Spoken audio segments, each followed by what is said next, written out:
അങ്ങനെയായിരിക്കും ചരിത്രം രേഖപ്പെടുത്തുക. CPM എന്ന് പറയുന്ന മഹാപ്രസ്ഥാനത്തെ, അല്ലെ, CPM എന്ന് പറയുന്ന മഹാപ്രസ്ഥാനത്തെ ഇന്ത്യയിൽ നിന്ന്, കേരളത്തിൽ നിന്ന് തുടച്ചു നീക്കിയ ആളാണ് പിണറായി വിജയൻ എന്നായിരിക്കും പിണറായി വിജയൻ വരും നാളുകളിൽ അറിയപ്പെടുക കേട്ടോ.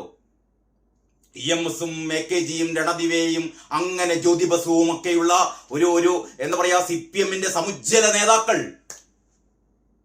അവരുടെ ആ ധീരമായ ചെറുത്തുനിൽപ്പിലൂടെ, ധീരമായ പോരാട്ടത്തിലൂടെ, നേതൃശക്തിയിലൂടെ, ജനങ്ങളുമായുള്ള അവരുടെ എന്താ പറയാ ഇടപഴകലിലൂടെ, ജനങ്ങളെ ഒപ്പം നിർത്തിക്കൊണ്ട്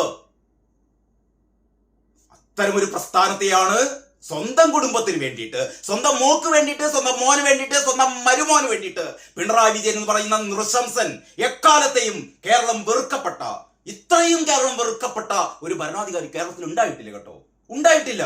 അങ്ങനെയുള്ള പിണറായി വിജയനെ വീണ്ടും തോറ്റപ്പിയിട്ടിട്ടും, അതാണ് ഏറ്റവും രസം, തോറ്റമ്പിയിട്ടും